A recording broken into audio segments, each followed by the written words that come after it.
In the middle of the misty pine forests of the West, a 9-year-old girl was sold for only 3 silver coins. Everyone thought her life would end right there in that dark barn. But then, when the cowboy knelt before her, she didn't cry, didn't beg, she screamed. Why did an act that seemed to be saving make her so scared? Sometimes on the journey of life, we are pushed into choices that seem to have no way out. Choose to run or choose to stop. Choose to believe in people or hide in the darkness. If it were you at the moment when the whole world turned its back on you, would you have the courage to believe one more time? This story is not just about escaping darkness, but also about healing, standing up and choosing your own destiny no matter how painful. Please join us in this touching story. If you find the opening touching your heart, please like, share, and subscribe to the channel so you don't miss out on the next humane stories. The western afternoon was filled with the dry, scorching heat typical of Nevada in late summer. Sunlight slanted through the rotten planks, casting long, fluttering streaks in the air that smelled of sweat, rotting straw, and road dust. The black stone barn, a huge barn set back behind a row of gray pines, was uncomfortably crowded. Men stood crowded together, some leaning against the door with crutches, some standing by the horse trough, some leaning as if watching some cheap entertainment. The wooden floorboards creaked under heavy footsteps. Sighs, laughter, and the jingling of coins rang out at irregular intervals as if they were waiting for something both amusing and cruel. The afternoon sun was beginning to set, casting an unfamiliar yellow hue on their faces. In the middle of the warehouse, on a wooden platform made from old planks, stood a young girl motionless. She wore a thin, worn gray cotton dress, the hem covered in dirt, her hands bound with worn rope. Her long brown hair was matted from days of neglect. Her face showed exhaustion, but there was a look in it like a flickering flame. Not completely resigned, even though the fear surrounded her to the point of suffocation. Her name is Elara Wynn, 19 years old. The bruise that ran from her left cheekbone to her jawline was a reminder of the beatings she had taken. Still, when the man on the platform, the man running the bride auction, grabbed her chin to turn her face to the crowd, Elara squeezed her hand, trying to stay calm. She trembled but stood tall. Virgin stock, the man hissed through gritted teeth, his voice dry. 19 years old, unowned. Starting bid, $3. The whole warehouse was frozen in silence for a moment. Then a cacophony of laughter rang out like a flock of crows. One person shook his head. $3, buying a horse is more expensive. Another chuckled. For a virgin, that price is also considered a bargain. The words cut through Elara like a dull knife. She did not cry. She did not beg. Over the past few days, she had learned that tears do not buy freedom. Her legs ached from hours of being forced to stand, but she clung to the wooden floor, keeping herself from collapsing. The wind blew through the crack in the door. Rotten straw flew up, mixed with the dim sunlight. $3, the operator repeated. Who pays? No one answered. A long moment later, from the back of the warehouse, a deep voice rang out. Hoarse, quiet, and weighty. Not just one word, but enough to make everyone turn around. A man stood in a dark corner near a row of wooden crates containing oats. He was tall and lean, wearing a dark leather jacket whose shoulders were faded by the sun. Dust covered his trousers and leather shoes. A wide-brimmed hat hid half his face, leaving only his eyes deep and sad with something smoldering like old coals. His name is Jonas Mercer, 46 years old. No one expected Jonas to be here. He had always lived off the town of Dry Creek Ridge, away from the noise, without much company. Some said he had been a bounty hunter, others that he had given up because too much blood had been shed. No one knew the truth, but everyone knew one thing. He was not the type to buy a bride. The operator paused slightly, as if he hadn't expected it. He smiled faintly. $3. Sold. Jonas stepped forward, his footsteps soft but firm on the wooden floor. He took 3 worn silver coins from his coat pocket and placed them in the manager's hand. The warehouse fell silent. No one dared to joke, no one laughed. The air was suffocating. Jonas stepped up to the podium. Elara took a step back, the rope squeezing her wrists painfully. She looked at him with a mixture of fear and suspicion. She had seen many men, violent ones, pleasure-seeking ones, men who said one thing and did another. But this man, his eyes were different. He stood before her, the sunlight casting a golden line across the edge of his coat. A breeze from the barn door blew the silver-gray hair at his temples a little. And then, something happened that left the entire warehouse holding its breath. Jonas knelt before her. A Western cowboy knelt before a girl for sale, an act none of those present had ever witnessed. Elara screamed. The scream was more than fear. It came as a reflex from a lifetime of being despised and trampled upon. A man kneeling before her that was the opposite of everything she had ever known. Jonas did not speak loudly. He spoke only enough for her and him to hear. "I'm not here to take anything from you." His voice was low and soft, but had a strange weight to it, as if every word were carefully chosen. Elara gasped, eyes wide. The crowd held its breath. No one understood what he meant. Jonas raised his hand, not touching her, just reaching for the ropes. "Let me get this off. You're hurting." The words were so calm that anyone who heard them immediately fell silent. He slowly untied the rope from her wrists. It fell to the floor, stirring up dust in thin sheets. When Jonas stood, Elara was still shaking, but she did not retreat any further. No one in the warehouse said a word. The men looked at him with strange eyes, a mixture of bewilderment and fear. Jonas tilted his head, speaking as if explaining the obvious. "I didn't come here to own this girl. I came here." His voice, though spoken in Western English, had a calmness that begged to be believed. No one stopped her when Jonas placed a hand on her back, gently signaling Elara to step down from the platform, not touching her skin, just as a guide. She hesitated, but her legs followed automatically. Perhaps because she knew that what awaited her behind was more terrifying than the man standing before her. Jonas led her toward the barn door through the golden light of dusk falling over the distant hills. No one said anything. No one dared to say anything. The old wooden door swung open, the wind blew harder, carrying the smell of dry dust and gray grass. Elara stood in the doorway, eyes red, heart pounding, breathing ragged. Yet she had the strange feeling that stepping out of here, wherever she went, would be a form of freedom. Jonas stopped, turned, and asked softly, "Are you ready?" Elara did not answer, but her feet followed him on their own. A small, shaky step, but the first unpushed step. The door behind them closed with a heavy clang, ending a dark chapter in her life. The afternoon sun was low, painting the Nevada landscape a faded bronze. The door to the Blackstone barn closed behind them, the click of its long, unoiled hinges. None of the men dared to stop them. It was either because they were afraid of Jonas Mercer, or because in that moment everyone recognized the look in his eyes, a weighty silence, a wordless warning.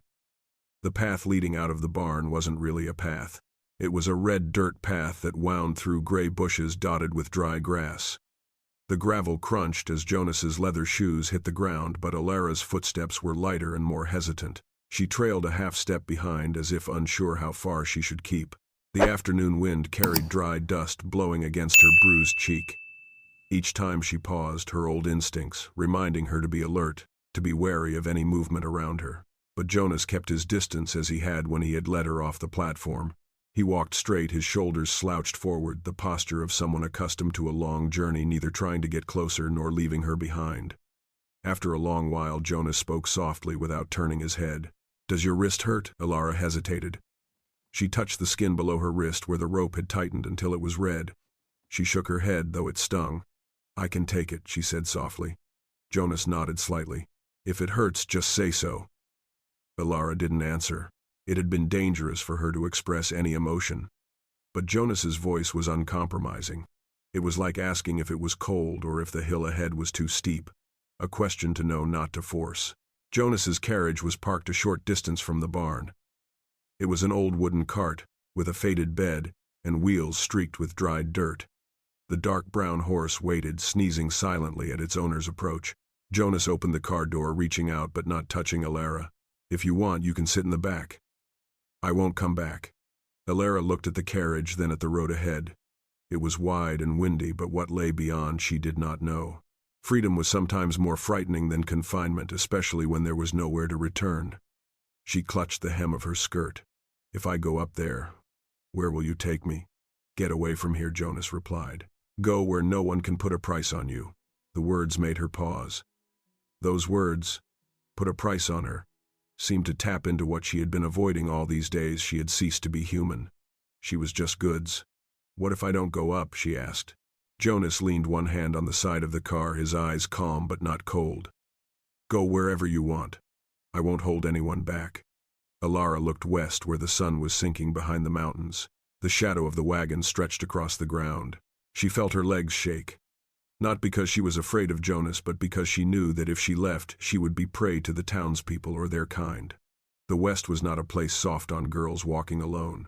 But staying, following Jonas, she wasn't sure she could bear the feeling of trusting a man. Both choices made her heart pound. Jonas didn't rush, didn't push, didn't sigh, just stood there letting her decide. For the first time in years, Elara has the right to choose her own path. She swallowed her hands, shaking slightly. I'll sit in the back. Jonas nodded, not looking pleased or relieved. He simply said, "Thank you for having a little faith in me." Elara climbed slowly into the carriage. Jonas got in front and took the reins. The horse snorted, stamped its hooves, and began to pull the carriage. The sound of wheels grinding against the dry dirt echoed steadily, providing the background for the silence between them. It wasn't as sharp as in the warehouse, but still enough to make Elara feel suffocated. She watched Jonas's back. He sat upright, his hands holding the reins firmly but not tautly. The wind stirred his hair. The late afternoon sun shone on his jaw, revealing the hard lines of a man of experience. Elara swallowed down the rising emotion, a mixture of excitement and anxiety. Why did you do that?" she asked, her voice as small as a breath. Jonas did not turn. He seemed to have anticipated the question. "Because I cannot bear to see women reduced to objects of sale." Elara held the edge of the truck bed, feeling something inside her stir. "But you don't know who I am." That sentence seemed to reveal the dark past she wanted to hide. Jonas replied slowly, "I don't need to know your past. I just need to know that you don't deserve to be treated like a commodity." Elara bowed her head at that. Her lips trembled slightly. She had heard many sweet words before, but this had no sweetness to it. It felt like a simple, obvious truth, and therefore much more powerful. The car drove on past a line of dry bushes and a low hill. A cold wind began to blow as the sun completely disappeared behind the mountains. Elara pulled her arms tightly to her chest, her body beginning to tremble. Jonas noticed, but only asked softly. "Cold," she hesitated, half wanting to say no, half wanting to say yes. In the end, she just nodded slightly. Jonas didn't turn around. He just reached for his thick leather coat in the corner of the car and held it out behind him without looking. "Put it on. It'll be colder tonight." Elara picked up her coat. The leather was thick and heavy and smelled of wood smoke, the smell of men who had lived with fire more than people. She put it on, and the warmth made her shiver. "Thanks." Jonas replied with just 2 words. "It's okay." The car continued on the wheels, rolling smoothly on the ground as if dragging Elara's heavy thoughts along. She watched the sky darken, watched the first stars appear behind the distant mountains. A thought flashed through her mind. Maybe this is the first time in my life I'm not being led around like an inanimate object, but I'm embarking on a journey of my own. That thought made her breathe deeper, but then the worry came back. Was Jonas really good? Had he changed? Was she falling into another trap? Her heart was like a wooden door being constantly torn by the wind, opening and closing, not knowing which way was right. Jonas remained silent ahead. But there was something about this man that made the silence less frightening than it had been before, like the stillness of a lake in late summer, heavy with depth but not threatening. After a moment, Jonas said softly, "We're almost to the pine forest. My cabin is there. It's not far." Elara looked ahead. The pine forest loomed like a long black wall, the smell of pine resin beginning to fill the air. A strong wind blew from the valley, carrying with it the rustling of branches like whispers of the night. She tightened her coat around her shoulders. "Cabin?" she asked softly. "Yes," Jonas replied. "It's just a place to rest. You're not forced to stay. If you want to leave, I'll take you to another town tomorrow morning." Elara blinked. "You believe I will go?" Jonas shrugged, still not looking back. "I trust you know what's best for you."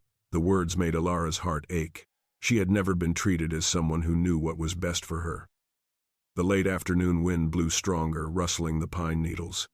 The horse tossed its head and neighed softly. The sky was slowly darkening, leaving only thin streaks of light across the horizon.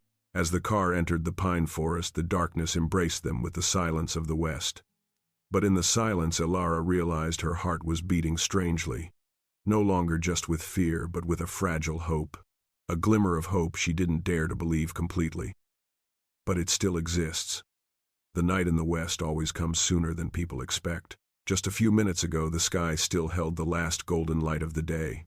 But now darkness has covered the pine trees so high that they seem to touch the sky. Each tree trunk stands straight like a giant pillar, forming a long path leading deep into the forest. Jonas's wagon slowed as the wheels touched the thick layer of pine needles covering the ground. The air was cooler and clearer, carrying the pungent smell of pine needles and the whitish wind of the Nevada mountains. The noise from the town behind him seemed to have disappeared. Elara sat in the back, clutching the hem of her coat, her eyes unblinking. She had never been this deep in the woods before. The shadows of the trees were so vast that she had no idea what lay beyond. Part of her wanted to ask Jonas if this place was safe, but her throat was tight, afraid that if she opened her mouth the worry would burst forth like a broken dam. Jonas remained silent as usual. He was used to the silence of the forest, used to hearing the wind instead of human voices. Only when he saw the silhouette of the cabin in the small patch of light before him did he speak. "It's almost there." Elara sat up a little straighter. Through the gaps in the leaves, an old pine cabin appeared, its tin roof faded with age, a small chimney belching thin white smoke. The fire in the cabin shone through the small window like a sign that someone was waiting. But Elara remembered Jonas saying he lived alone. She suddenly felt her heart beat fast. Is anyone home?" she asked softly. Jonas pulled the horse to a stop, then turned to look at her for the first time since leaving Blackstone Barn. The firelight from the cabin reflected in his eyes a warm, deep orange. "Nobody," he said. "I always keep the fire burning. When it's cold, it's easier to keep the cabin warm if there's a fire going." Elara let out a small breath, but not much. The wariness remained like a habit not easily broken. Jonas got out first and tied the horse to a wooden post next to the cabin wall. The horse neighed softly, pleased to finally be at rest. He walked to the side of the car, reached out, but still did not touch Elara. "Take it slow. The steps are a bit high." She looked at his hand.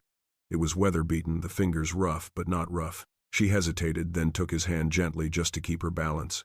Jonas held her hand firmly enough so she could step down without slipping. When her feet touched the ground, he let go, creating a small but noticeable gap. Safe distance. Respectful distance. Elara said nothing, but her heart was moved. The respect she felt more unbelievable than the help. Jonas went first, climbing the 3 wooden steps that led to the cabin. He took each step slowly, as if not wanting to frighten her. When he opened the door, the fire in the hearth flared up, illuminating the warm wooden space. "Come in," he said. "No pressure, but it's cold outside." Elara stood in the doorway. The cabin felt like another world. A wooden table stood by the window, a rocking chair sat near the fire, and 2 iron mugs sat on the table as if there were always a second occupant, though the cabin had only one owner. An old rug was spread near the fireplace, and a single bed in the corner was covered with a brown woolen blanket. Elara took a small step forward. The wooden floor creaked slightly. The warm air embraced her, causing her shoulders to relax a little without her realizing it. Jonas walked to the fireplace and used tongs to add more wood. Sparks flew up, illuminating the veins on his wrists. "Sit down," he said, gesturing to a chair near the table. "I'll make some hot tea. It'll be nice in this cold weather." Elara didn't sit right away. She looked around, trying to find any sign of danger, a knife, a rope, some sign that the cabin had once been occupied.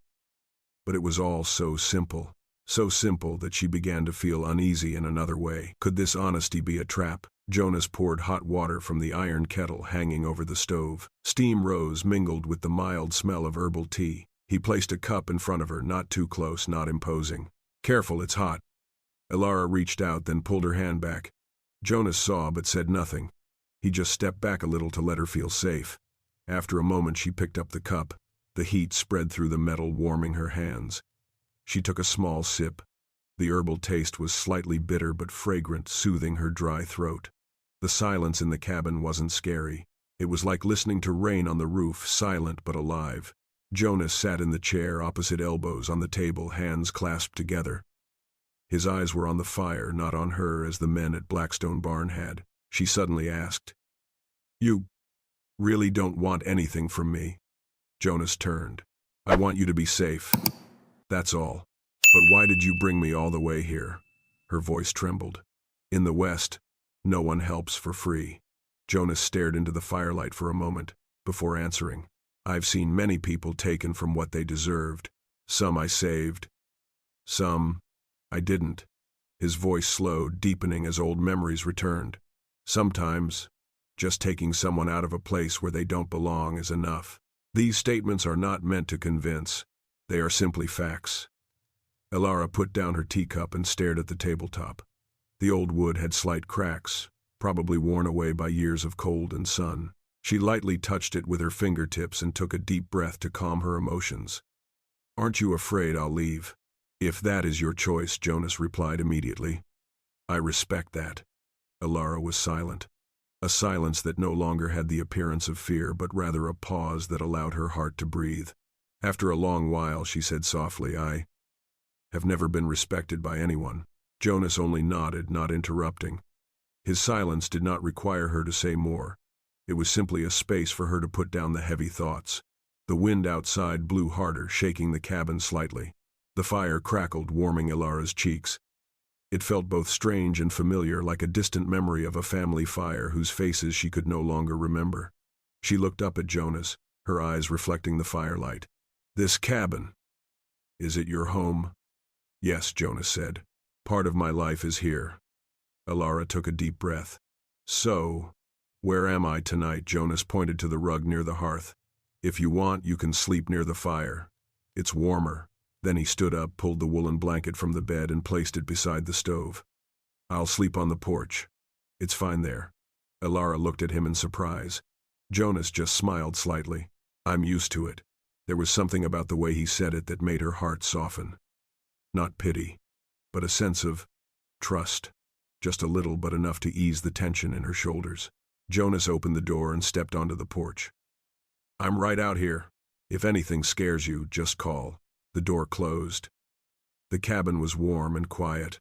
Elara sat down on the rug near the fire, clutching the edge of the blanket and relaxing. And for the first time in months, she felt like she could close her eyes without fear of being woken by screams or rough hands. A little safety. A little peace, even if only temporarily. But it was also the first time she felt it. Mornings in the pine forest always came very quietly. The first light of day did not suddenly pour down like in the plains, but filtered through the towering foliage, falling in small spots of light on the cabin floor. The chill from the night before, mixed with the smell of pine resin, made the early morning air feel both sober and lonely. Elara woke to the sound of a woodpecker pounding furiously on a nearby tree. She was startled, but then remembered that last night she had slept in the cabin by the fire under the thick blanket Jonas had given her. No one had touched her. No door had opened. No heavy boots. No drunken men. Only the sound of the fire dying down and the warmth remaining. She opened her eyes and looked around. The cabin was still quiet. The fire in the hearth had dwindled, but it still radiated a gentle warmth. The wooden table was still in its place, the iron cup where she had left it last night. Everything was orderly and stable, as if there had been no rush in the place. A strange feeling ran through her. A gentle peace that she didn't know whether to believe or deny. Outside on the porch, slow, steady footsteps approached the door. Elara tensed, but when she heard the door open softly, she realized it was Jonas. He entered with his usual composure, carrying 2 small buckets of water. His coat was covered with a thin layer of frost from the cold. His bangs were a little matted, perhaps from having bent down to draw water from the stream to the north. Elara, he said softly, did you sleep well? She blinked a few times and nodded. Yeah, I can sleep. Jonas set the bucket of water beside the stove, then picked up the metal kettle. I'll boil water for coffee. Would you like tea, or would you like to try hot coffee this morning? Elara hesitated. She had never gotten to choose what she drank in the morning. She had never gotten to choose anything. I would like some tea. Jonas only nodded, asking no more questions. He rekindled the fire and added a few logs to the stove. The flames flared up, casting a light on his back and arms. His thick cloak made his shoulders look as broad and solid as a rock. His movements were slow, steady, and unhurried. In that silence, Elara watched him. Not out of suspicion, but because she sensed there was something in this man. Deeper than he let on. There were several long scars on his wrists. One ran from just below his thumb to near his wrist, faint but still visible in the firelight. From a knife, from a gun, from a fight. But Jonas wasn't looking for trouble. Those scars were like old stories, things no one talked about anymore. Elara blurted out, Were you injured a lot, Jonas? Hesitated slightly as he placed the kettle on the stove, but only for a split second. A little, he replied. The years out there are unavoidable. Out there, Elara asked again. Jonas did not turn to look at her immediately. He waited until the kettle began to heat, steam rising in thin wisps before answering. I was a bounty hunter. All over Nevada, Utah. Places that weren't on the map. Elara's heart sank a little at that. She had heard stories of bounty hunters who shot first, asked questions later. But Jonas was not like them. She looked down at her hands. Her fingers were trembling a little. So, you arrested a lot of people. Jonas sat down in a chair by the wooden table, sighing slowly, not because he was tired, but as if he were trying to find the gentlest way to say it. I catch people who deserve it, he said, but life isn't black and white. There are people who, when I get there too late. He was silent. There was a shadow in his eyes that made Elara feel the pain, not of someone who lived for himself, but of someone who had witnessed cruelty to the point of obsession. Elara bit her lip. Do you regret anything? Jonas looked at her, his eyes as calm as a lake on a windless evening. Everyone has regrets. He paused. But some things stay with you for the rest of your life. Elara leaned down, her heart touching something deep inside him she had never guessed. She had thought strong men were cold. But Jonas, strong and deep, hard and warm, and there was more darkness inside him than she had ever imagined. He poured tea into Elara's cup. As the steam spread, she whispered, I'm sorry. Jonas frowned, his voice soft but clear. Sorry for what? For asking you. Elara looked down. I didn't know that was a hard thing for you to remember. Jonas shook his head slowly. It's okay. You did nothing wrong. He took his coffee cup, raised it to his lips, and spoke as if he were talking about the weather. I used to have a family. Elara looked up. My wife's name is Marin. She's very kind.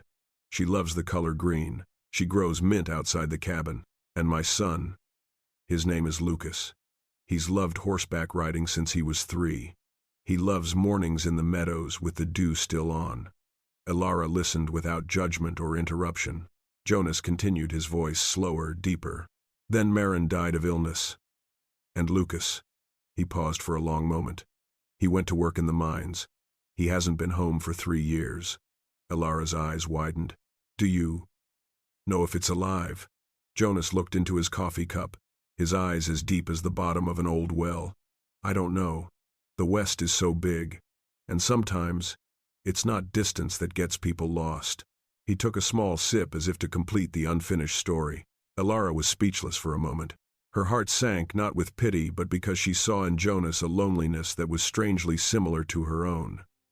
The loneliness of someone who has loved and lost. The loneliness of someone who still lives for others even though their heart has been broken many times. A moment later she said, You took me away because I failed to save someone. Jonas did not answer at once. He put down his cup, clasped his hands together, and glanced slightly toward the cabin door where the wind was pushing some leaves against the porch. Maybe, he said, or maybe. I just don't want to see anyone else treated like they're not human. Elara tightened the hem of her skirt. Why do you respect me so much? Jonas looked up, his gaze as calm as the pine forest behind the cabin. Because everyone deserves a new start. Even me. Even you. The words made Elara choke. She lowered her head, hiding her burning eyes. She didn't know if Jonas said those words because he needed healing or because he thought she did. Maybe both. After a moment, Jonas stood up and put on his coat. I'll go out back and chop some wood. If you're hungry, there's bread and honey in the kitchen. He walked to the door, closing it gently as if afraid to shake the cabin. Elara sat alone on the carpet, her hands resting on a cup of still warm tea. She felt something in her heart. Something small but clear. Like a ray of light through a dense pine forest at dawn. Not happiness, not complete trust, but there is a glimmer of hope, the hope she thought she had lost long ago. The second morning at Jonas Mercer's cabin was gentler than the first. The Nevada sky was a pale blue, tinged with gray, a sign of a chilly day. The wind carried the scent of pine and earth after a long night. Inside, the soft glow from the fireplace cast a warm glow on the wood ceiling, making the space feel so warm it made one want to linger. Elara sat against the edge of the rug near the fire, her hands cupping a cup of hot tea. She had slept soundly the night before without nightmares or sudden awakenings. But when she awoke, the feeling of peace left her more bewildered than comforted. Her old fear made her look around constantly as if everything might disappear at any moment. Outside on the porch, the steady hum of a hammer on wood rang out. Jonas was chopping wood. His chopping sound was different from the men Elara had seen on farms, not rough, not pounding, but rhythmic. Slow, steady, deep. Each sound echoed like the heartbeat of a house. Elara stood up, pulling the blanket over and folding it neatly. She didn't know why she did it. Maybe she wanted Jonas's cabin to be as clean as it had been when she arrived. Or maybe she wanted to say thank you in the smallest way she could. When she opened the door and stepped onto the porch, the cold air hit her face. Jonas looked up, stopping his hammering when he saw her. His hair was blown back by the wind, revealing more silver than she had expected. "Can you sleep?" Jonas asked, his voice not too loud. Elara nodded. "Okay. Thanks." To the furnace. Jonas just said yes and continued chopping. But the air between them was no longer as distant as last night. It was still cautious, still wary. But there was something warmer about it. Elara pulled the coat he had given her yesterday closer to her, then took a few steps closer. "Can I help you?" she asked. Jonas paused, looking at her as if weighing whether the question was polite or sincere. Then he set the hammer down beside the pile of split wood. "If you want, you can build a fire in the cabin. It will get colder in a while. I like to keep the fire going." Elara nodded and turned back to the cabin. Building a fire, she knew how. Where she had lived, it was a daily task. But here, when she did it, no one supervised or yelled at her. No scolding when she dropped some coals. She stacked the small sticks into a cone, placed straps of paper beneath them, and lit a fire. The flames grew from a small red glow to a bright yellow. The warmth spread quickly, making the cabin a more comfortable place to breathe than the cold on the porch. When Jonas re-entered, he found the fire burning steadily. "That's good," he said. "Many people light fires and burn down their houses." Elara smiled slightly, a fleeting but real smile. Jonas saw it but said nothing more. He took out his small knife. The blade was worn but well sharpened, and gave her half of the apple. "Eat. You'll get tired if you haven't eaten anything." Elara took it, touching the cold apple with her hand. She took a small bite, the sweetness and slight sourness spreading on her tongue.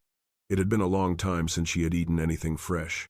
In the Blackstone warehouse, the food had been hard bread and cloudy water. She whispered, "Delicious." Jonas just nodded, as if the compliment were meant for the apple tree itself, not him. A moment later, Jonas spoke as if to ease the silence. "I'm fixing the fence behind the cabin today. You can come along if you want. You don't have to do anything. Just take it easy." Elara hesitated. "I don't want to be a bother." Jonas looked at her, his eyes slow but sincere. "It's no trouble to follow me. It's good for your mind to walk around outside. You don't have to stay in the cabin all the time." Elara took a breath. Part of her wanted to go outside to feel the dirt beneath her feet, to see the vast sky beyond the rotten planks. But another part of her was afraid to leave this newfound safety. The pain made her close her eyes slightly. I'm going," she finally whispered. They walked out the back of the cabin. The walk from the porch to the fence was only 20 paces, but to Elara it felt like leaving a shell she had barely grown accustomed to.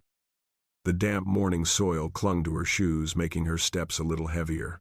The fence behind the cabin was a good 30 feet long, made of old pine. Some of the slats were rotten.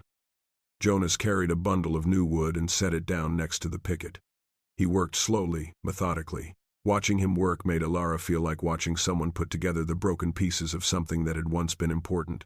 She stood beside him for a moment, then said, "You do it all yourself?" Jonas nodded. "In this part of the world, if you don't do it yourself, no one will do it for you." That saying is not cold. It is simply the truth of the West, where people have to be strong not because they want to, but because they need to. Elara hesitated for a moment and then asked, "Did anyone live here with you?" Jonas stuck a stick of wood into the ground and hammered it in before answering. "Yes. My wife, Lucas as a child. Elara felt the wind grow a little colder, but Jonas showed no pain. Perhaps the memories were so deeply ingrained, so much a part of him, that he could not shake them off.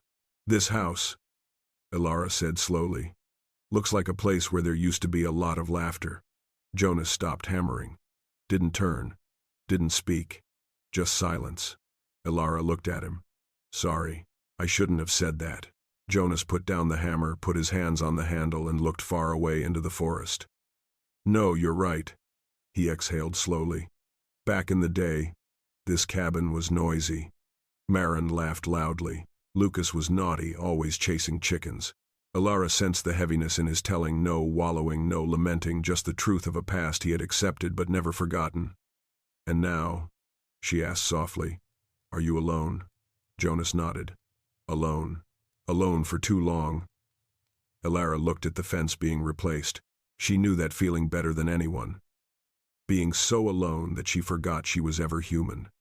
Jonas turned to look at her as if reading her mind. You don't have to be strong right now, he said. Just stand a little longer every day. That's good enough. Elara bowed her head, her fingers clenching the edge of her coat. I'm trying. I know, Jonas replied. The wind blew through, rustling the pines. The sun was beginning to rise higher, its light catching the new wood, making it brighter than the rest of the old fence. The two of them stood in that silence. A silence that was no longer heavy, no longer suffocating. It was like a brief pause between two people who had endured too much shouting in their lives.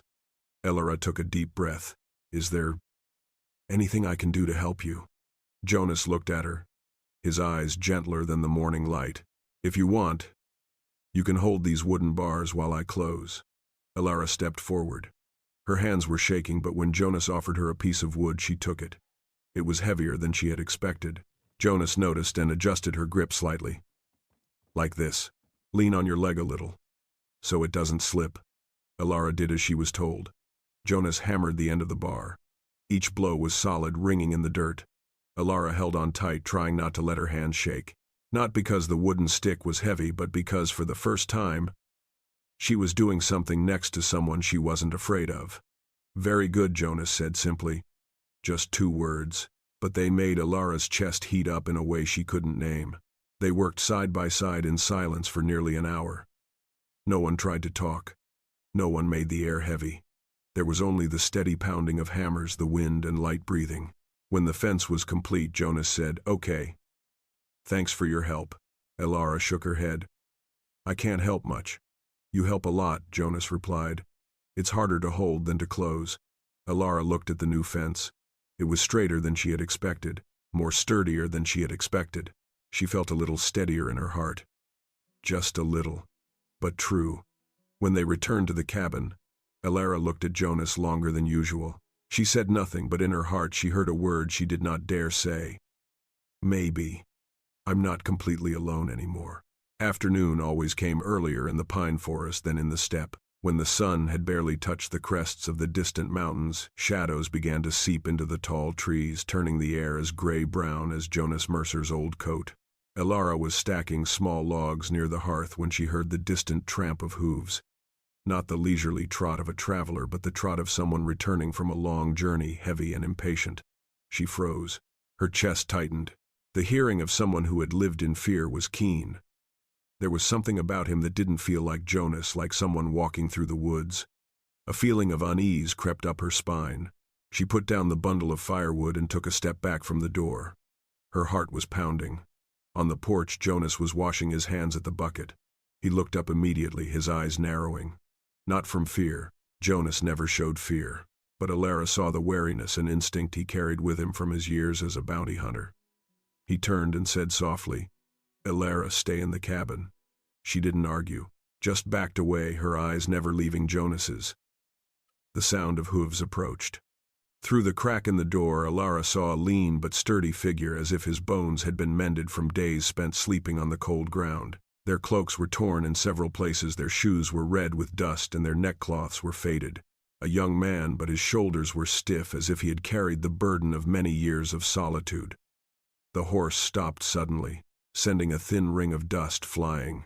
The man jumped down, and in the pale light of the afternoon, Elara saw his face clearly, hard jaw, deep eyes, neck-length black hair. Jonas walked down the steps and stood up straight. The wind gently stirred his coat. Lucas. It was the first time Elara heard Jonas say that name with real emotion. The young man looked up. His gaze flashed with surprise, then turned into a whirlwind of uncertainty. Pa, his voice was hoarse, as if his throat was more accustomed to silence than to words. Pa. Is it true? Jonas took a step forward, but Lucas stood still, his body tense with conflict. Finally, he forced himself to walk, step by step, closer to Jonas. Two people stood facing each other, father and son. 3 years of separation seemed like 3 lifetimes. I thought. Lucas began, but the sentence trailed off. He couldn't find the right words. Jonas looked straight into his son's eyes, a mixture of relief and dull pain. I am alive, Jonas said slowly. That is enough. No hugs. No pats on the back. No tears. That was not the Jonas way, nor the way of Western men accustomed to suffering in silence. But the reunion was so heavy that it made the entire pine forest seem silent. Elara stood in the doorway, her chest tightening. She didn't know if she should show herself or hide. She was used to being scolded for meddling in other people's business. But Jonas turned his head a little enough to say, "Come out, Elara." She stiffened. Part of her wanted to run into the corner of the cabin, but part of her felt she had to respect Jonas's words. So she walked to the door, her legs shaking slightly. As she stepped out onto the porch, Lucas immediately looked at her. Eyes sharp as a knife used to the dark. He looked her over, the simple dress, the hands stiff with fear, Jonas's large coat draped over her. And he misunderstood immediately. Pa. His voice was hoarse, mixed with surprise. You brought the young girl home. Jonas's expression did not change. She needs safety. Lucas smiled faintly. The half-angry, half-confused smile of someone who has been gone too long and seen too many hardships. Safe, Lucas repeated. For a man who lived alone in the woods for 3 years. The sentence was as sharp as a slap. Elara stepped back, her hands clenching white fists. She was used to being judged, but this hurt in a different way. She didn't want Jonas to be misunderstood because of her. Jonas still did not move. He only said, "Lucas, it's not what you think." Lucas looked at Elara again. His eyes were both suspicious and pitiful, as if looking at someone who had been taken advantage of. Then he said something that made Elara feel as if she was being pulled back to Blackstone Barn. You bought her, right?" The space seemed to break apart. Elara felt her breath catch. She wanted to say no, but her voice wouldn't come out. Jonas was calm, but his eyes had darkened. "I bought her freedom, not her." Lucas shook his head, smiling sarcastically. "Sounds more like an excuse." Elara swallowed her rising resentment. Painful memories flooded back. Men who had laughed at her, asked how much she was worth, called her names that were not human. She never wanted to be looked at like that again. Jonas felt her tremble. He tilted his head and said, "Elara is not a commodity." "You know I never was." Lucas replied immediately, "I don't know anything, Pa. 3 years I lived in the silver mines, 3 years without letters, without news. 3 years I thought you were dead. Now I come back and find a 19-year-old girl wearing Pa's coat, sleeping in Pa's cabin." He paused, took a deep breath. "I don't know what's real anymore." Jonas did not snap, did not defend himself. He simply turned to Elara, his eyes softening as if he were calming a frightened horse. "Elara, my son has been through a lot. He didn't mean to scare you." Lucas looked at her more closely. The anger in his eyes had faded, replaced by confusion. Elara wanted to say something clear, but her voice was almost a whisper. I am not what was brought here." Lucas was silent. Jonas continued, his voice firm. "Elara chose to come with me. She owes me nothing. And I ask nothing of her." The wind blew strongly, bringing with it the rustling sound of pine leaves like the breathing of the forest. Lucas looked at his father for a long time, as if trying to read the truth in his eyes. Finally he sighed so long it sounded like he was releasing a heavy burden he had carried for too long. "Dad," he said more softly, "can you tell me everything?" Jonas nodded. "Let's talk in the cabin. It's cold out here." Lucas looked at Elara again, not with the sharpness of a knife this time, but with the hesitation of someone unsure what to do with a huge misunderstanding. Elara looked down. She couldn't meet his eyes. As the three of them entered the cabin, the fire in the stove seemed to glow brighter, reflecting off the old wooden walls. Elara walked behind her heart, filled with a mixture of shame, fear, and an indescribable sadness. She'd only just begun to learn to stand firm beside Jonas. And yet now Lucas's presence made her feel like she was standing in the middle of Blackstone Barn, again defined by someone else's mouth. She wondered softly, am I ruining something between father and son? Should I leave this cabin before it becomes a reason for family disputes? The thought made her heart ache deeply. Inside the cabin, the flames in the fireplace danced, casting shifting shadows and light on the wooden walls. This was usually the warmest place in the pine forest, but now the air was so thick that Elara found it hard to breathe. Lucas walked into the cabin as if every step carried with it a layer of dust from 3 years of wandering, of things left unsaid, of anger against the long silence. Elara remained near the door, her hand pressed to her chest to hide her trembling.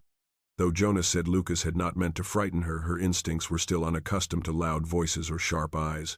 Jonas pulled a wooden chair closer to the table, motioning for Lucas to sit. But Lucas stood straight, his hands gripping the arms of the chair without pulling away. "Dad," he said slowly, "I need to know what's going on." Jonas did not avoid it. He put the water jug on the stove and said calmly, "I will tell you. But sit down first." Lucas didn't move. His eyes were fixed on Elara once more, as if she were the last piece of his father's puzzle he couldn't fit into. Elara saw this and took a step back, but her foot caught the edge of the carpet and she stopped. Jonas looked over at once. "Elara," he said softly, his voice low and warm. "It's okay." Just 3 words, "it's okay," were like a rope pulling her out of the darkness inside her. Jonas didn't speak loudly, didn't suppress her, didn't force her to be strong.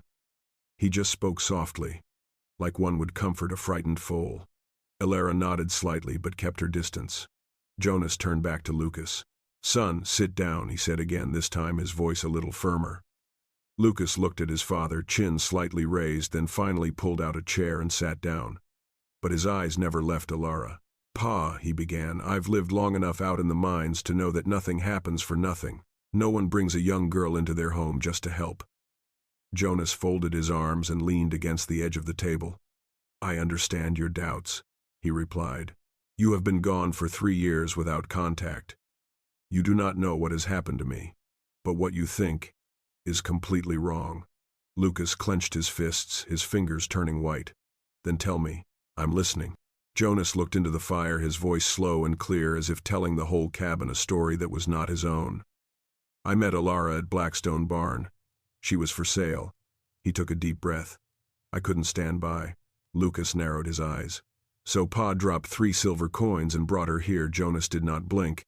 "I spent 3 silver coins to cut off those people's rights to her. I bought their silence, not her." Lucas was silent for a moment, his anger stifled by the certainty in his father's voice. "Elara is not my property," Jonas continued. "She chose to get on the carriage. She chose to stay in the cabin last night. And if she wanted to leave this morning, I would have taken her to town." Elara bowed her head. She didn't know whether to be grateful or guilty that this had brought Jonas and his father to this confrontation. Lucas leaned back in his chair, his eyes softening a bit, but still filled with doubt. "Dad," he sighed, "I'm just afraid that you're carrying a new pain without realizing it." Jonas's lips twitched slightly, not a full smile, just the expression of someone who was all too familiar with anxiety and loss. "I'm not afraid of pain, Lucas," he said. "I'm afraid of watching others suffer." The statement made the cabin fall silent, a silence that made the fire hum louder, the wind in the woods clearer, and Elara's heartbeat heavier. Lucas looked at his father, a long look. His eyes were less sharp, less angry, but still confused. He turned to Elara. "You," he hesitated a bit, as if not knowing how to address her. "Do you really want to be here?"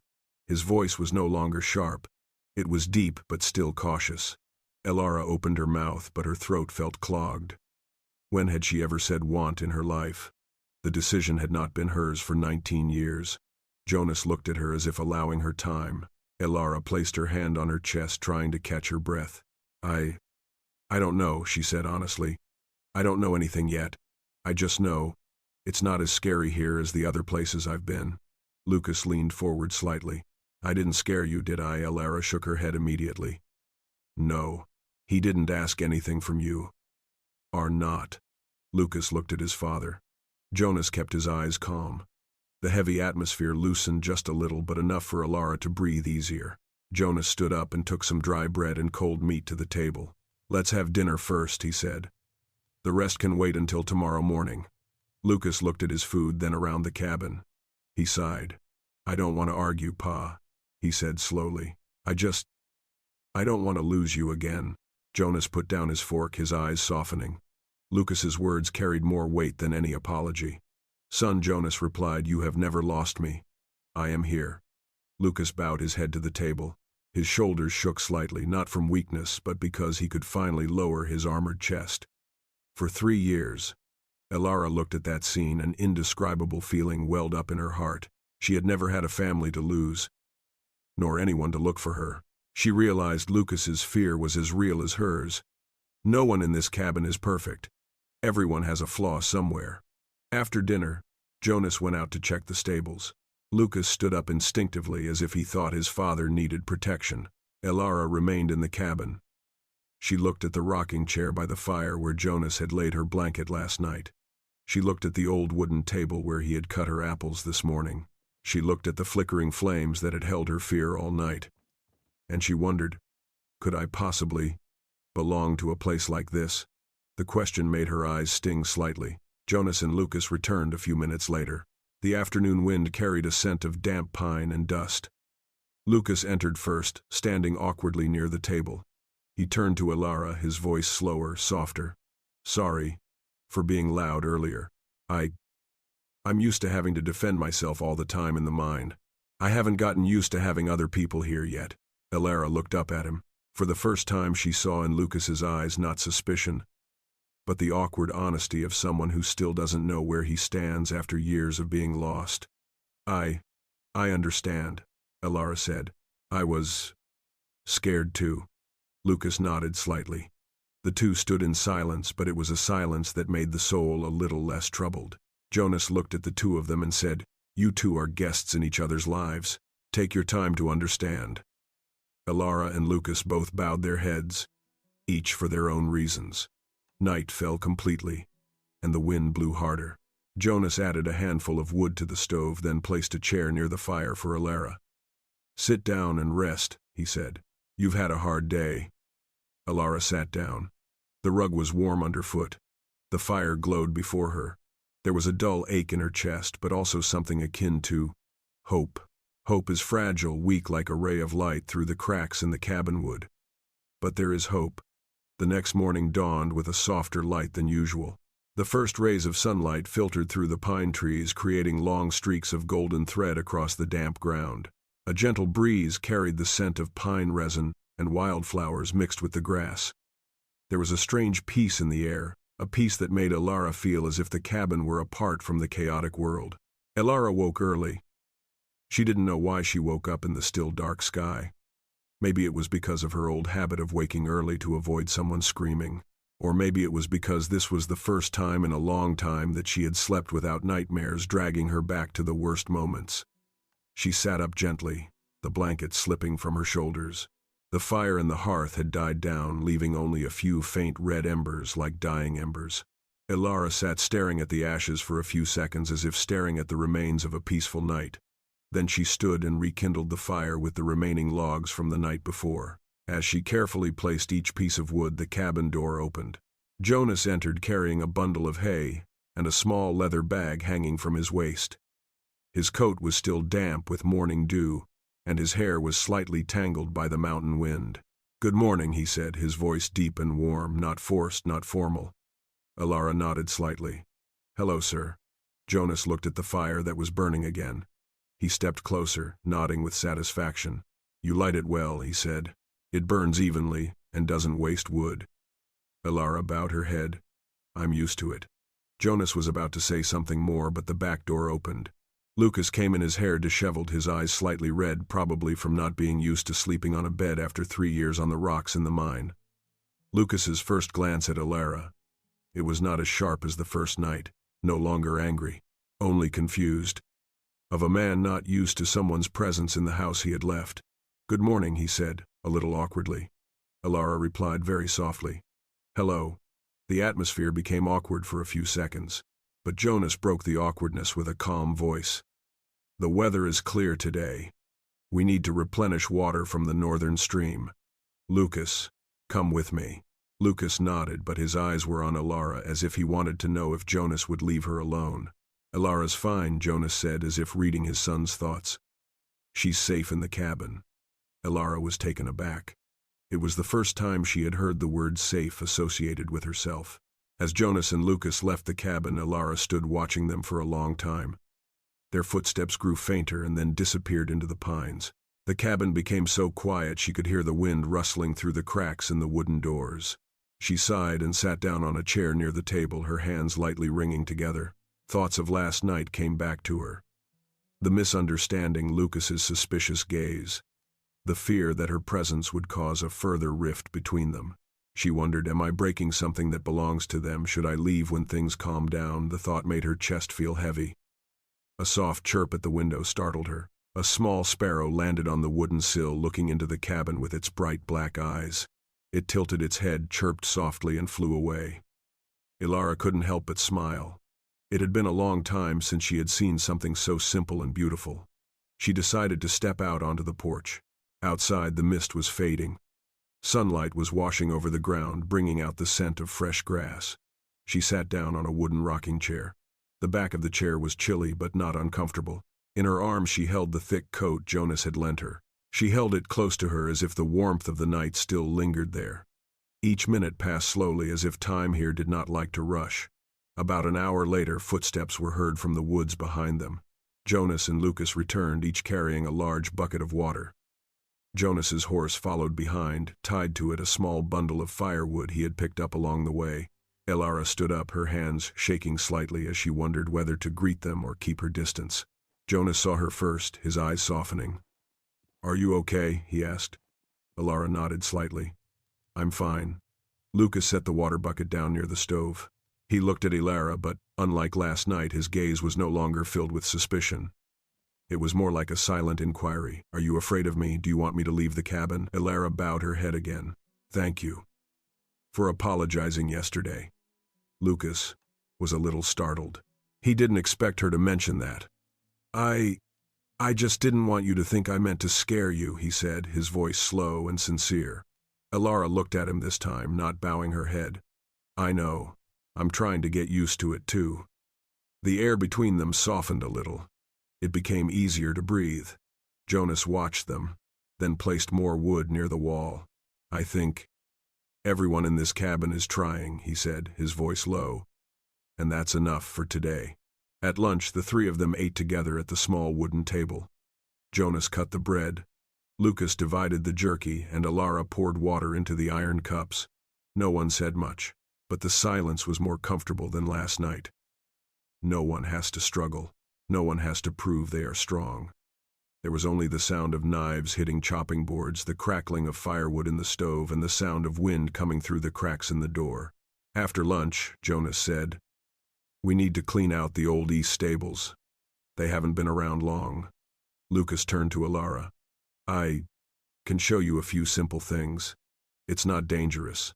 Elara hesitated a little, but Jonas spoke up. "If you are not comfortable, just say so." Elara looked out toward the stables. The warm golden light of midday bathed the faded wooden roof. She took a deep breath. "I want to try." Lucas led the way. Jonas followed behind, carrying rope and some tools. The old stable was only 20 paces from the cabin. Rotten wood-sloping roof, some planks ripped from their hinges. But what surprised Elara was that nothing about it reminded her of confinement. It was like something that had lived and then been forgotten. Lucas turned to her and said slowly, "Here, I used to hide here whenever Pa made me learn how to stack firewood." Jonas coughed lightly, half-jokingly. "I'm bad at hiding." For the first time, Elara laughed. It was a small laugh, but it made Lucas look up at her with a slightly surprised look, as if he had never heard her laugh before. The awkwardness between the two people melted away a thin layer. Lucas showed her how to put the hay back, how to check the rafters, how to sweep the wood dust from the barn. He didn't touch her, always keeping enough distance so she didn't feel pressed against him. Elara noticed that, and she felt relieved. As they worked, Jonas repaired the roof ridge. The hammering was steady, unhurried. Each sound had the familiar rhythm of a man trying to piece together a life that had been broken in many places. When he was done, the stables looked less dilapidated, still old and faded, but clean and neat. "All right," said Jonas. "We can get another horse in a while." Lucas looked at Elara. "If you want to learn to ride, I can teach you." Elara was a little embarrassed. I've never ridden before." Lucas smiled slightly. The first smile since his appearance. Everyone starts from nothing. Jonas nodded in agreement. Riding clears the mind. Elara looked between the two men. Last night they had been as tense as two pine trees uprooted in a storm. Now the distance had softened. She understood pain makes people suspicious. But sincerity, however slow, has a way of building its own bridge. As evening fell, the three returned to the cabin. Jonas lit the fire. Lucas filled the kettle with hot water. Elara set the table. In that moment, the cabin was no longer just a shelter for three lost people. It felt like a home. Fragile, but real. A home learning to warm again. And in Elara's heart, a question as light as a breath lingered. Can I stay, at least, a little longer? She could not answer. But for the first time, she wanted to find that answer. That evening, the wind in the woods blew harder than usual. The pines to the east rustled, a long, whispering sound that mingled with the darkness. Elara sat on a rocking chair near the fire, her hands cradling a cup of hot tea. The flames cast a soft golden glow on her hair like the last of the sunset. Jonas was sorting rope near the door. Lucas sat at the table, sharpening a small knife. No one said much, but the silence was familiar. It was like three people learning to breathe together in a small house in the woods. However, in Elara's heart, there was one thing that was not at peace. She'd felt it since the sun had tilted over the mountains, the feeling that darkness was gathering in front of the cabin porch, waiting for the right moment to swallow this fragile bit of peace. Jonas glanced at her. He had a habit of observing without making anyone feel like he was being watched. He read the slight tremble of her hand, the way her shoulders hunched when the wind blew, the ragged breaths that came when old memories crept in. "Elara," he asked softly, "are you cold?" She shook her head, though she was actually shaking slightly. "It's not cold," she said slowly. "It's just, the sound of the wind reminds me of nights. I don't want to remember anymore." Lucas stopped sharpening his knife. Jonas walked slowly over and pulled another large log into the fire. The fire flared up, spreading warmth throughout the room. "The wind won't hurt you," Jonas said, his voice low, warm, and steady. "It blows and goes away." Elara looked at the fire, her eyes watering slightly. "I know, but my body hasn't learned to trust it yet." Lucas looked at her for a moment, then said something Jonas didn't expect him to say. "Fear sometimes moves slower than human feet." Elara turned surprised. Jonas looked at his son with a slightly different look, as if seeing in Lucas a part of the man he always believed he could become. Lucas put down the knife, then continued, his voice as deep as a rock. "When I was still at the mine, there were many sounds at night that were more terrifying than the wind. The sound of falling rocks, the sound of cables creaking, the sound of people screaming.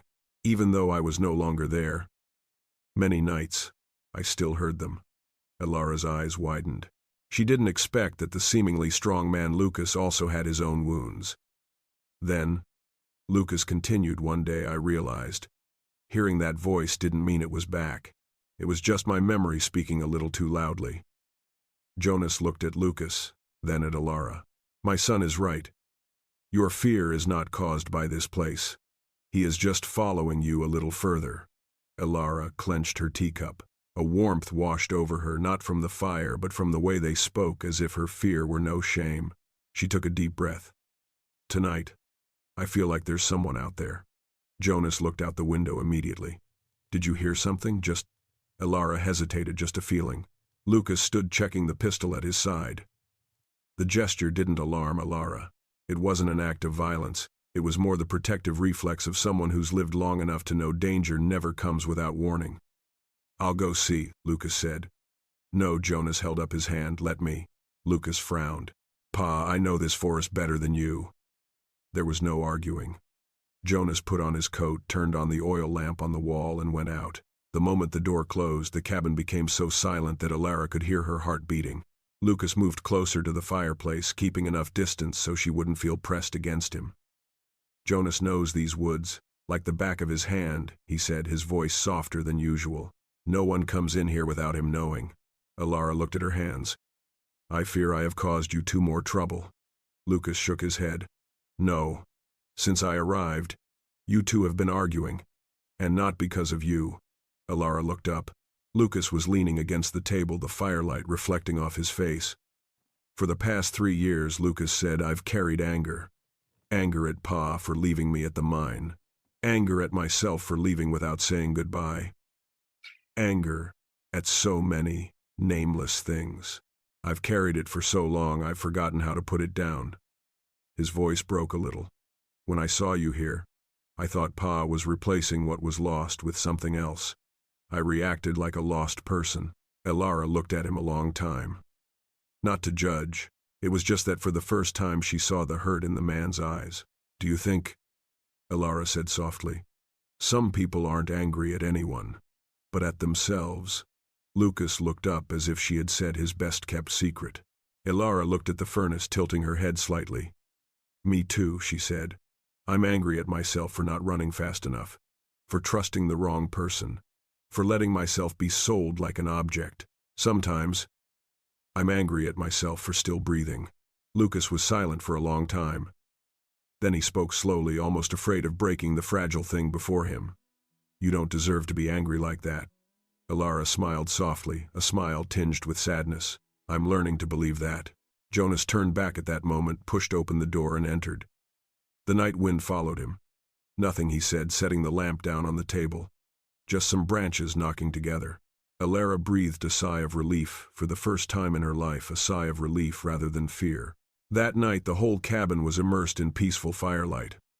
Lucas set up his bed in the corner opposite Elara, both to keep her at a polite distance and to make her feel safe. Jonas sat in the rocking chair, the gun at his side, not to threaten but to protect. Before going to bed, Jonas said softly, No one in this cabin needs to be afraid when it gets dark. I'm here. Elara pulled the blanket up to her chin. His voice was deep and steady. The certainty seeped into her like warmth from a hearth fire. After a few minutes of silence, Lucas spoke from the foot of the bed. Hey, Elara. She turned around but only saw his silhouette by the fireplace. If you hear strange sounds, call me. Don't go it alone. Elara felt her heart soften a little. Thank you, she said softly. Then she turned back to Jonas. He was looking into the fire, his eyes devoid of the tension they had shown when he had gone out to inspect. Just the familiar pensiveness of a man who had traveled much, lost much, but still retained his kindness. Elara, Jonas said, his voice low, You did very well today. She closed her eyes, finding herself taking a step, however small, toward peace for the first time in months.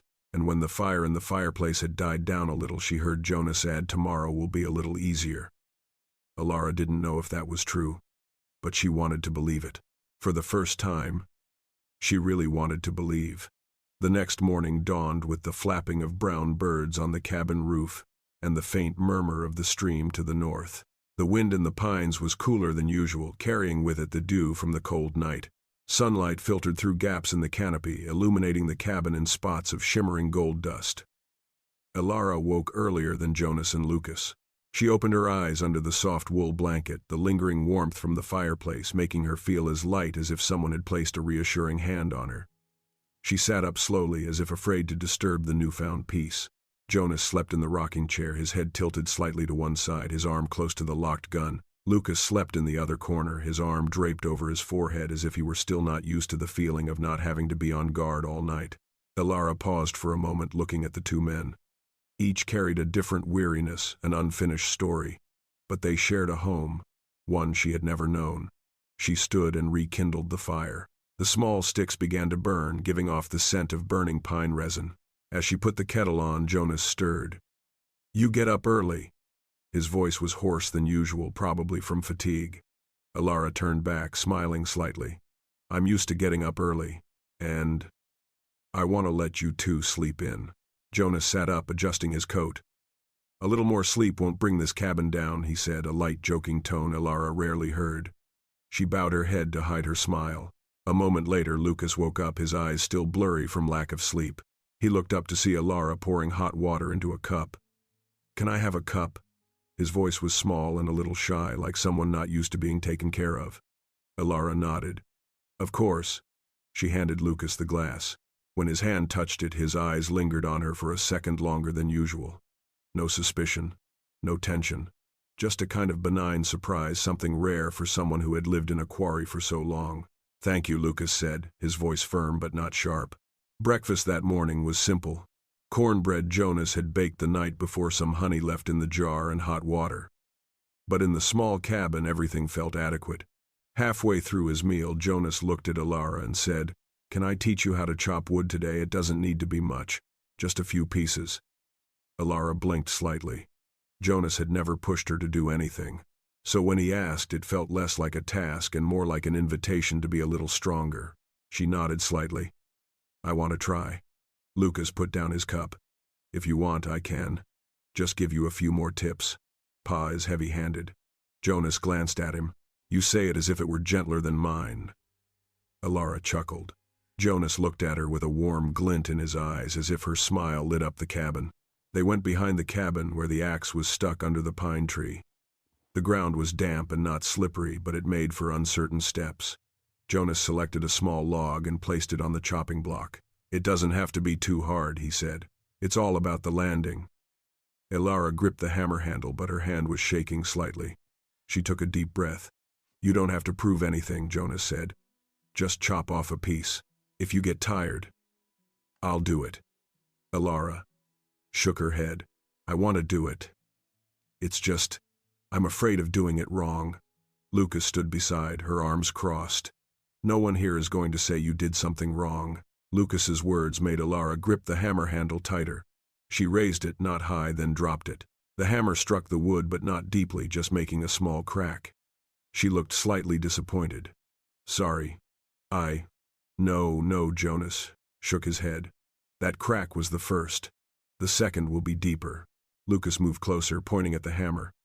"You have your wrist tilted a little. Straighter would be easier." Elara did as she was told. She brought the hammer down again, deeper than before. This time the blow was stronger and more precise. The log split cleanly in two. She stood still for a second, her breath caught. Jonas smiled, a small smile, rare and strangely warm.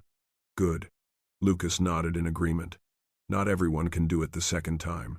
Elara felt something in her chest open, like a long-locked door gently opening.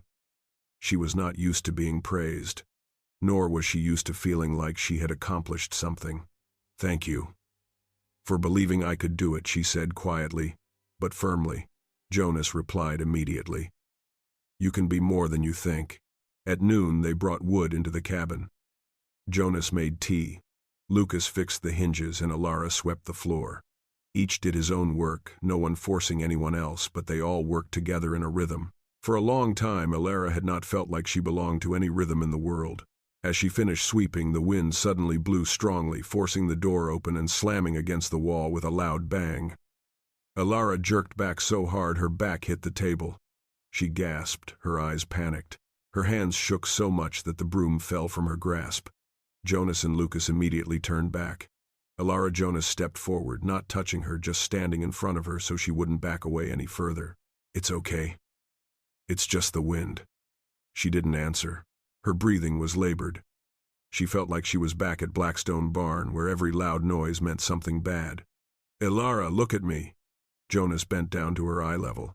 She tried to look up. His eyes were deep, warm, and not threatening at all. "No one came," he said slowly. "No one touched you." The door was blown open by the wind. Lucas stood at the door, checked outside, then turned back in. No one. Just a strong wind from the ravine. Elara's breathing slowed. But tears began to fall, not in a rush, but like drops running through an old crack. Sorry." Her voice trembled. Jonas shook his head. "Don't apologize for being scared." Elara covered her face, her voice breaking. "I thought I was stronger." "You're getting stronger," Jonas said softly. "But the wound doesn't go away overnight. It just needs time and space to heal." Elara took a deep breath. Lucas stepped closer, keeping a comfortable distance, and said, "You're not weak. You're just not safe long enough to trust in gentleness." The words were like a light thread threaded through Elara's panic. She looked at the two of them, two men each with his own pain, but somehow holding out enough space to accommodate her vulnerability. Elara wiped her face and let out a long breath. We'll try again. Jonas nodded. That's enough for today. In the afternoon the wind died down. They went out behind the cabin to clean out the old shed. No one mentioned the banging door. No one made her feel bad. Whenever Jonas handed her an object, he held it close so she could reach it herself. Whenever Lucas gave directions, he stood to the side so as not to put pressure on her. And for the first time, Elara felt that the presence of a man did not mean danger. It was a fragile feeling, but enough to make her heart skip an unusual beat. Asterisk. As dusk fell over the pine forest, the three of them sat on the porch of the cabin. The sky was as pale as a dusting of orange, and the wind carried the scent of freshly split wood. Elara sat between Jonas and Lucas, and she suddenly thought, maybe this is what peace looks like. Not the absence of fear, but having someone sit next to you when you're afraid. She didn't know what the future held. She didn't know how long she would stay. But in that moment, in the twilight, in the quiet pine forest, Elara felt she was no longer running. Don't run. Just stand still. And breathe. Something she thought she had forgotten long ago. The next morning, the sky was so clear that thin, feathery clouds could be seen drifting slowly. A gentle wind blew through the pine trees, stirring the leaves in a soft whisper. Jonas stood on the porch of the cabin looking out toward the dirt road leading to town. In his hand was a cup of hot coffee, steam rising in small rings and then dissipating in the cool morning air. Lucas was piling the newly chopped wood into the shed. He worked quickly and steadily without complaint or apparent effort. Since returning to the cabin, he seemed calmer, not entirely at ease, but less sharp. Elara stepped out onto the porch, her thick cloak tied around her.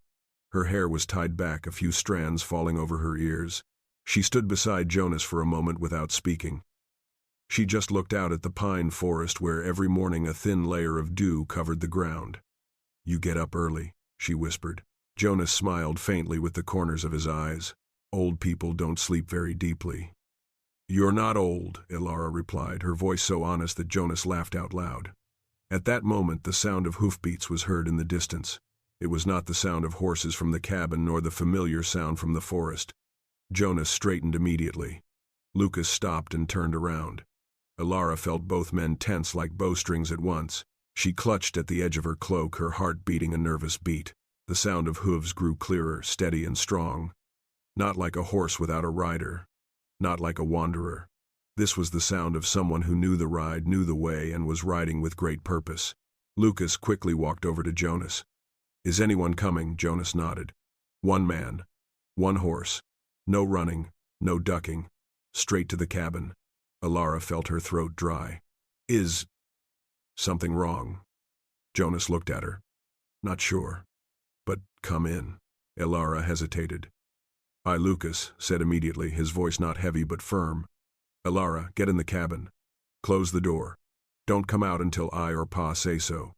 Elara bit her lip. She didn't like feeling like the scared girl who'd stood in the human cage again. But she knew it was the right thing to do, not out of weakness, but out of caution. She entered the cabin, pulled the door shut, but left a small crack to look out. A figure on horseback gradually appeared in the distance. It was a middle-aged man, his long coat covered in dust from the road, and his wide-brimmed hat half covered his face. The signs of someone who had traveled a lot and knew how to survive on the road. He stopped a few feet away from Jonas. Lucas stood beside his father, one hand on the hilt of the gun at his side but not drawing it. The strange man spoke up. Are you Jonas Mercer? Voice, hoarse, slightly, tired but not threatening. Jonas replied, Here I am. The man nodded and took off his hat. A long scar ran from his temple to below his right ear like the mark of an unequal battle. My name is Randall Becker, he said. I came because I heard a girl was taken from Blackstone Barn 3 days ago. Elara exhaled. Her hands clenched the edge of the chair until they turned white. Jonas said slowly, What are you looking for her for? Randall didn't beat around the bush. I wanted to know if she was safe. I tried to get some other girls out of there, but I couldn't make it. I heard someone bought one of them for 3 silver coins. I tracked him down until I got here. Lucas stepped forward. What are you to Blackstone? One of them. Randall looked straight at Lucas. If I were one of them, I wouldn't have come alone. Jonas observed every detail, the eyes, the stance, the way he held the reins. Jonas was used to seeing people in the smallest details. Finally, he asked, "Do you want to meet her?" Randall shook his head quickly. "No, I don't want to scare her. I just want to know if she's really free, or if she's going to fall into someone else's hands." At that moment, Elara felt as if someone had placed a hand on her heart, not painfully, but touching the most vulnerable part. Jonas turned to the cabin. "Elara, can you come out?" She stood there, stunned for a few seconds. Then she opened the door. The cold wind whipped through her hair. Elara stepped out slowly. Randall's eyes widened, not because he recognized her, but because he noticed how different she was from the other girls he'd seen being dragged out of Blackstone. She stood straight, unbound, unafraid of men standing near her. No longer possessive. Randall bowed deeply. "I'm sorry," he said. "I tried to help, but I couldn't save them all." Elara looked at him for a moment. Thank you for trying." Randall sighed, as if releasing a burden he had carried for so long his back was bent. "Just knowing you're okay. That's enough." He turned to Jonas. "Thank you. Not many people would do what you do." Lucas stood beside, her arms crossed. "Where are you going now?" Randall retied the reins. "There are places I must go to tell families. Those who lost daughters. They need to know the truth." Elara took a step forward. "Are you traveling alone?" Randall nodded. "A long time." Elara hesitated for a second, then said, "Thank you for asking if I was safe. No one has ever asked that before." Randall bowed again. "If you need help in the future, send word to Claridge Horse Station. They know me." Jonas looked at Randall for a long time and then shook his hand. "Have a good trip." Randall shook his hand, then turned his horse and left the cabin the way he had come. As the sound of hooves faded, Elara found herself standing in the middle of the cabin porch, her legs shaking slightly. Jonas came over and placed his hand on her shoulder, just enough to let her know he was there. "Are you okay?" he asked. Elara nodded. "He didn't come to hurt me. Just to confirm what I thought wasn't true." Lucas asked. "What?" Elara took a deep breath. "That there are strangers who care if I survive." Jonas looked at her, his eyes as deep as moss-covered lakes. "You're more than living on. You're coming into your own." The words made her chest tighten, not painfully, but the feeling of a door opening a little more. Lucas stood beside him and said slowly, "If anyone else comes, we will stand in front of you." Elara turned. "What if I don't want anyone to come first?" Lucas paused. "What do you mean?" Elara looked at her hands, trembling slightly, but not hiding. "I want to practice standing next to them."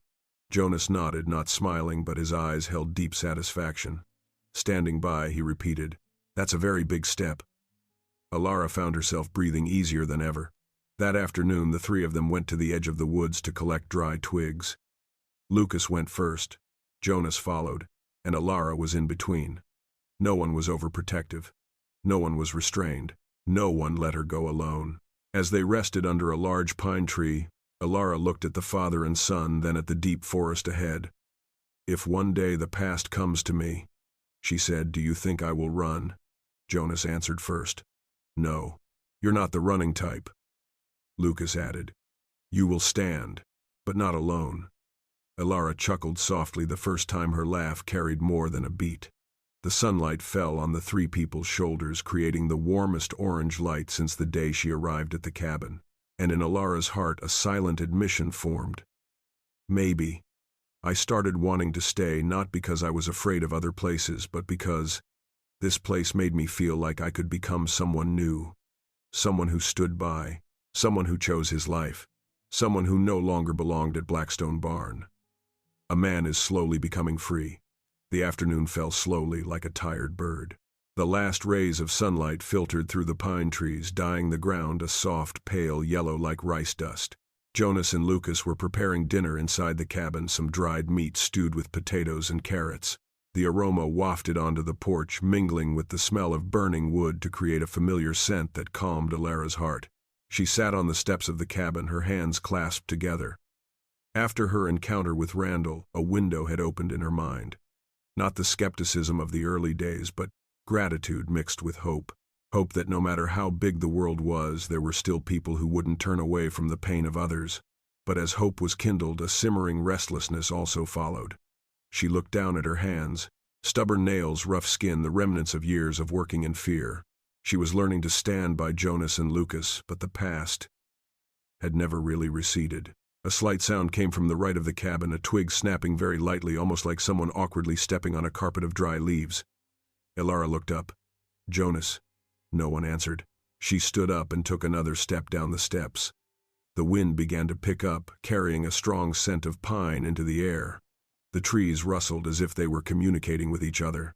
Elara squinted into the darkness between two large trunks. There was no one there, but the feeling of someone watching grew stronger. She took a step back.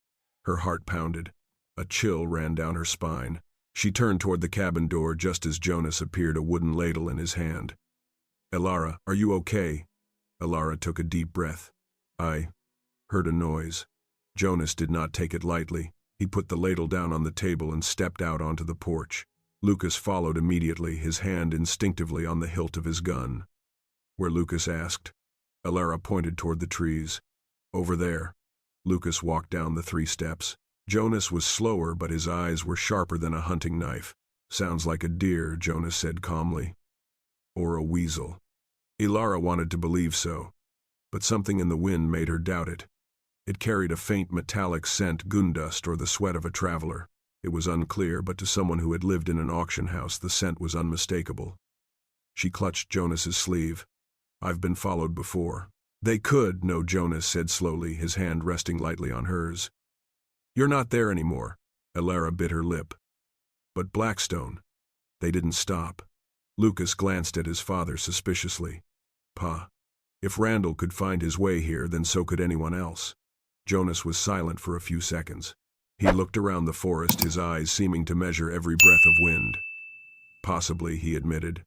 "But we're not leaving. Running away is not the way of life in the West." Lucas straightened.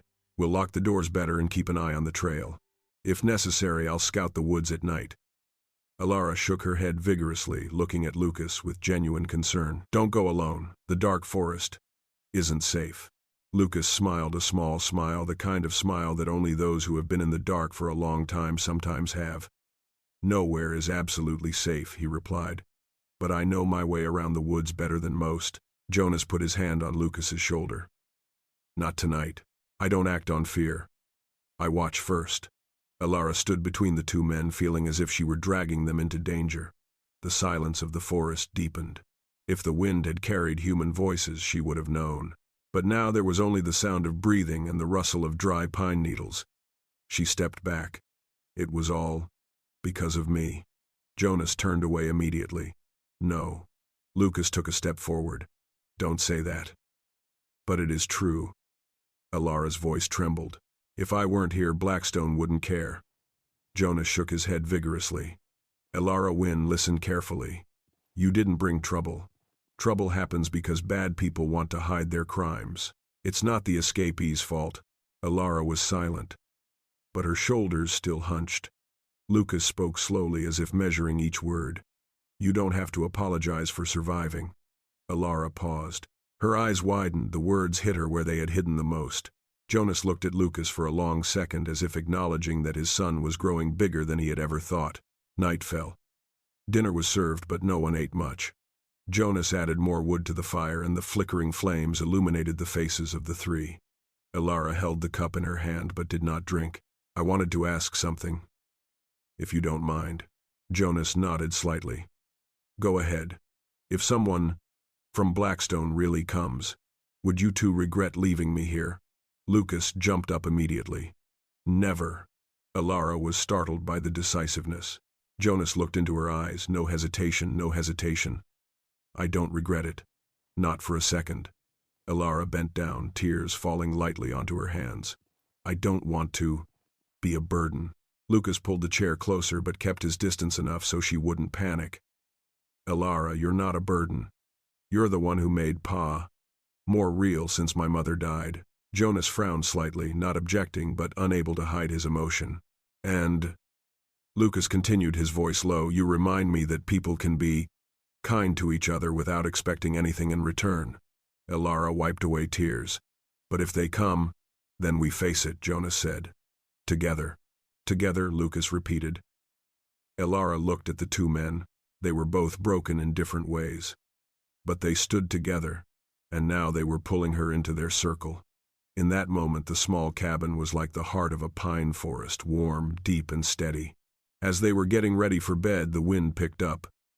There was a crackling sound on the porch. Lucas stood up immediately, but Jonas held up a hand to stop him. "Let me." He opened the door and walked a few steps outside. Elara watched him, holding her breath. Lucas stood close to the door, his hand on his gun but not drawing it. 1 minute. 2 minutes. The wind blew strongly through the forest. Jonas turned in. "There's no one," he said. "It's just a broken branch." Elara breathed a sigh of relief, but Jonas saw something else. In her eyes the fear hadn't gone, just receded. He approached her gently but firmly. "Elara, your fear will stay with you for a while. That's okay. Fight it. Not by pretending not to be afraid, but by letting it show and then walking through it with someone else." Lucas added, his voice low but warm. "We are here." Elara looked between the two, and for the first time, she said something she had never said to anyone before. "I don't want to leave anymore." Jonas smiled slowly, genuinely. "Then stay." Lucas smiled faintly. "Next to me, not behind me." Elara closed her eyes and let out a long breath, the breath of someone who had just let go of a stone that had been heavy for many years. She opened her eyes and looked out into the thick darkness outside the door. Though the darkness was still vast, for the first time she felt strong enough to face it, and not alone. The next morning the pine forest was so foggy that every breath seemed to evaporate into the white air. Jonas stood on the porch of the cabin, clutching the reins of his old horse. His eyes were on the trail where the tracks from the night before were still marked, someone's or just a wild animal's, no one could say for sure. Elara watched Jonas from inside the cabin. She saw the slight tension in his shoulders, a small detail, but enough for her to understand Jonas was thinking about something he wasn't saying. Not because he was hiding it, but because he didn't want her to worry. Lucas tied the knife strap to his belt and walked over to his father. "Pa," he said softly, "I'll take the east trail. I'll see if anyone's following me." Jonas nodded, not objecting. "Go, but don't go far. It's foggy, and visibility is poor." Lucas pulled his hood down low, turning to Elara when he saw her standing in the doorway. "If I'm gone longer than half an hour, Pa will get the gun and go find it," he said, as if he needed to reassure her first. Elara swallowed the lump in her throat. "Be careful." Lucas smiled, a small smile, a smile both awkward and genuine, perhaps a smile he didn't realize he had. "I know how to get back." He left his figure fading into the mist like a dark streak. Elara watched, her heart aching slightly. She had never worried for anyone like she did for Lucas. Not because she was weak. Worried because, for the first time, she felt the need to protect someone. Jonas put his hand on her shoulder. "Lucas knows the woods better than I do," he said. But his voice, though reassuring, had a strain in it. Elara turned, looking into the face of the man who had opened up a new life for her. "Jonas." "Yes. Last night, when I was scared, you stood before me immediately." Jonas smiled slightly. "Because that's what I know how to do. But what if the past I bring up hurts you?" Jonas looked straight at her, his eyes calm, deep, steady as a great pine tree. "Elara Wynn," he said slowly, "I am not a fragile man, and neither are you." Those words made another layer of her fall away like rotten bark. Lucas returned earlier than expected, breathing heavily from walking quickly through the mist. There was something in his eyes that made Jonas step down onto the porch immediately. "Found anything?" Jonas asked. Lucas nodded slightly. "One person. Fresh footprints. They stood at the edge of the forest for a while, and then left." Elara took a step back, her hands clasped around her arms. "What do they want?" she asked, her voice trembling. "I don't know," Lucas replied. "But they didn't come near the cabin." Jonas crossed his arms. "That means they hesitate. Or looking for an opportunity," Lucas said. Elara looked up.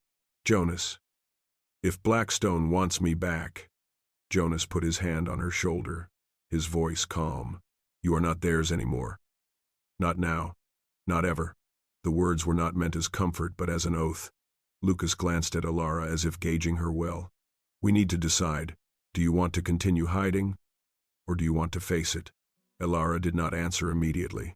She looked at the forest, at the tall, straight pine trees that had withstood the wind all their lives and still stood. For years she hid. Hid from the pain, hid from other people's eyes, hid from herself. Now Lucas's question wasn't about Blackstone. It was about how she wanted to live from this day forward. She took a deep breath until her chest was full of cold air. I don't want to run anymore. Lucas nodded, unsurprised. Then, let's get ready. Jonas looked at his son with the eyes of someone seeing for the first time something growing inside the child he had thought knew only anger. In the afternoon they gathered in the cabin. Lucas checked the windows, the door hinges, the back fence. Jonas fixed the horse harness in the stable in case they needed to leave quickly. Elara stood in the middle of the cabin, unsure of what to do, until Jonas handed her a small bag. There are some essentials in here, he said. Not for you to leave, but so you know. If you need to run where you can run. No more running in chaos. Elara took it. Thank you. Lucas returned, holding a bag of water. If they come, he said, you stay behind me and Jonas. Not because you're weak, but because we're faster. What about me? She asked. Lucas looked at her for a long time. You just need to stay calm. Keep your heart still. Elara took a deep breath. I will try. Jonas nodded. That's enough. Not us. But all afternoon, no one came. The pine forest is still just a pine forest. The wind is still just a wind. Sometimes fear doesn't come to take away the peace, but to ask if one dares to keep the peace. As the sun set over the mountains, 3 people sat on the porch. No one said anything. Just watched the sky change colors. A group of birds flew back to their nests, forming a blurry V shape against the orange-red sky. Jonas looked at them and said, The leader bird is not the fastest bird in the flock. It is just the one with the wind. Elara looked at Jonas. You are the wind in this cabin. Jonas smiled. And you are the one who cools the wind. Elara looked down, her face burning but her heart strangely warm. Lucas folded his arms and leaned against the wooden railing. He looked out into the woods but spoke loud enough for Elara to hear, and I am just trying to stay on track. Elara chuckled. No. You saw me before I saw myself. Lucas turned a small, rare, genuine smile. That's good. Lucas talked. When night fell, the cabin was ablaze with orange firelight. Jonas added more wood. Lucas adjusted the latch. Elara sat near the fireplace, a woolen blanket wrapped around her shoulders. After a while she said, I want to ask one last thing. Jonas looked at her. Go ahead.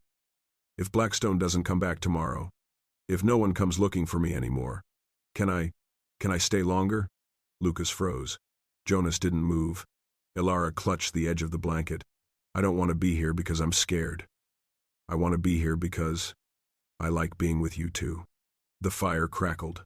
Jonas put his hands on his knees and looked at her for a long time before saying, Elara Wynn, you can stay here as long as you want. A week, a month, a lifetime. Lucas tilted his head, his voice low but clear. We want you to stay, not out of pity, but because you make this cabin home. Tears fell onto Elara's hands. But this time it wasn't painful, it was light, like untying the last knot of her old life. She stood up and walked towards the father and son. I will stay, she said, her voice trembling with happiness. And I want to learn to truly live. Not hide. Not be afraid. Be no one but myself. Jonas stood up and put his hand on her shoulder, his eyes warm as a fireplace. You've been alive since the day you walked into this cabin. Lucas took a step forward and said slowly, Elara, thank you for choosing to stay. She looked at the two of them, 2 men healing in their own way. And in that moment Elara understood that they weren't saving each other. They were surviving together. The wind outside the forest died down. The night sky was wide open and full of stars. The small cabin stood in the middle of the forest like a persistent light. Elara sat down near Jonas and Lucas. No one said anything more. Because they don't need to. And as Elara closed her eyes, she knew for the first time in her life she wasn't waiting for the slam of the door or the scream.